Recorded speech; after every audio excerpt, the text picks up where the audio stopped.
அன்புள்ள ஆன்மீக நண்பர்களுக்கு எனது வணக்கம். இன்றைக்கி நம்ம பார்க்க போகிற பகுதி அத்திரி மகரிஷி அனுசுயா தேவியோட வரலாறு.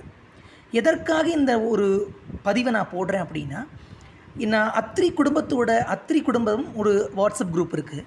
அதில் உள்ள மக்கள் எல்லாருமே அத்திரி அனுசுயா தேவியோட வரலாறை பற்றி கேட்டிருக்காங்க. அதை பற்றி எனக்கு நான் தெரிஞ்சின்ற வரலாறை இப்போ நான் சொல்ல போகிறேன். யார் இந்த அத்திரி மகரிஷி? முதல்ல இந்த அத்திரி மகரிஷி யார் அப்படின்னா, உலகம் தோன்றிய காலத்திலிருந்தே அவதரித்த ஒரு ரிஷிகளில் அத்திரி முனிவரும் ஒருத்தர். சிருஷ்டிகர்த்தாவான பிரம்மதேவரின் மானச புத்திரர் இவரோட இவர் தான் இவர் இவ்வளோ பெரிய ரிஷின்னா, மனைவியோட பெருமை என்ன அப்படின்னா அனுசுயா தேவி. அதாவது மிக மிக பதிவிரதையான ஒரு ஸ்திரீ அவள். அந்த அத்திரி முனிவரும் அனுசுயா தேவியும் ரொம்ப ரொம்ப பெருமை வாய்ந்தவா. எல்லா வரலாறுகள்லையும் எல்லா நம்மளோட வேதங்கள்லையுமே இவாளை ஒரு பெருமையாக பேசியிருக்கா. வேத புராண இதிகாசங்களில் ரொம்ப பெருமையாக பேசியிருக்கா அந்த தம்பதிகளை. எப்படி இவ்வளவு பெரிய உசந்த நிலைக்கு ஆனா அப்படின்னா, அதுக்கு உதாரணமான ஒரு கதை நான் உங்களுக்கு இப்போ சொல்கிறேன். ஃபஸ்ட்டு அவளோட கதைகளை இதை ஆரம்பிச்சுட்டு அதுக்கப்புறம் அவளோட பெருமை என்ன, இந்த அத்திரி மகரிஷி அனுசுயா தேவி இருக்கிற கோவில் எங்கே இருக்குது, நம்ம ஊரில் எங்கே இருக்குது, திருநெல்வேலி மாவட்டத்தில், அது எல்லாம் உங்களுக்கு இதில் விளக்க போகிறேன். ராமாயணத்தில் அத்திரி முனிவரோட ஆசிரமத்துக்கு ராமனும் சீதையும் முதல்ல வந்தாளாம்.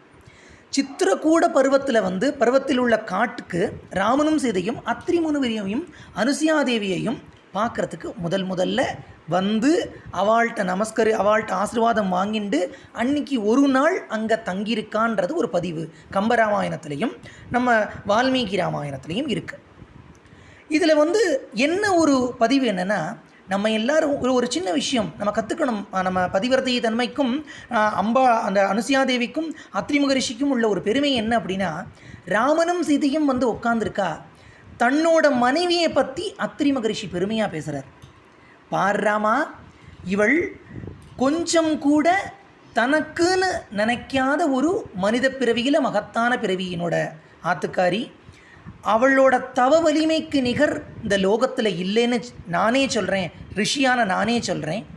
இந்த அனுசுயா தேவி கோபமே வராதான், அவளுக்கு துளி கூட யார் மேலேயும் கோபம் வராதான். அப்படிப்பட்டதுனால தான் அவளுக்கு அனுசி அப்படின்ற பேர் வருது. இவளோட பதிவிரதா தர்மம் என்னென்னா, லோகத்தையே ஒரு 10 நாள் இருட்டாக ஆக்கியிருக்கு அப்படின்ற பெருமை இவளுக்கு தான் உண்டு, இவளோட பதிவிரதை தன்மையில். இதில் மும்மூர்த்திகளான சாக்ஷாத் பரமேஸ்வரால், விஷ்ணு பரமாத்மா, பிரம்மதேவரையும் இவளோட பதிவிரதா தன்மையினால் அவள் குழந்தையாக மாற்றின ஒரு சக்தி உண்டு. ஒவ்வொரு சந்தர்ப்பத்திலையும் இவளோட தவ வலிமையும் இவளோட மானசீகமான பக்தியையும் அதை நான் கண்டு அதை நின்று பார்த்து நானே அதிசயித்திருக்கேன். இவள்கிட்ட நீ நமஸ்காரம் வாங்கிக்கோ, இவள் உனக்கு ஆசீர்வதிச்சா நீங்கள் போகிற பயணம் ஒவ்வொரு நிலைமையிலையும் இவளோட ஆசீர்வாதம் உங்களுக்கு ஒரு அரணா காக்கும் அப்படின்ட்டு அத்திரி மகரிஷி அனுசுயா தேவி பற்றி பேசியிருக்காராம். இந்த ஒரு பதிவுலேருந்து அனுசுயா தேவி யார், அத்திரி மகரிஷி யாருன்றது தெரிஞ்சுது. சரி, அனுசுயா பற்றி நம்ம பார்த்தோம்.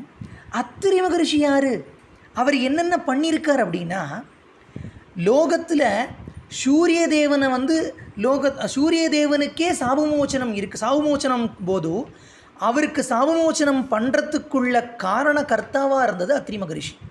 சந்திர பகவானா இப்போ சந்திரன் நிலவில் நம்மளுக்கு இருட்டிலையும் வெளிச்சம் கொடுக்குறாருன்னா அதுக்கு காரணமான தவ வலிமை, தவ சக்தி கொடுத்தது யாருன்னா இந்த அத்திரி மகரிஷி தான்.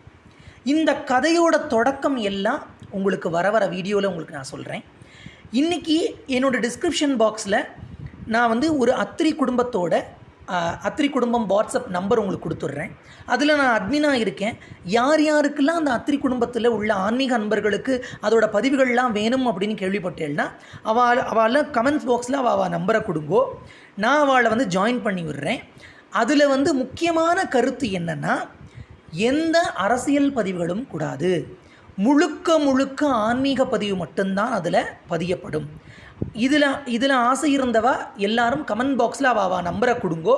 நான் அதை வந்து அந்த குரூப்பில் ஜாயின் பண்ணி விட்டேன்னா உங்களுக்கு தினமும் நிறைய பதிவுகள், நிறைய என்னென்னலாம் அந்த அத்திரி கோவிலில் விசேஷம் நடக்கிறதுன்ற தெரியும்.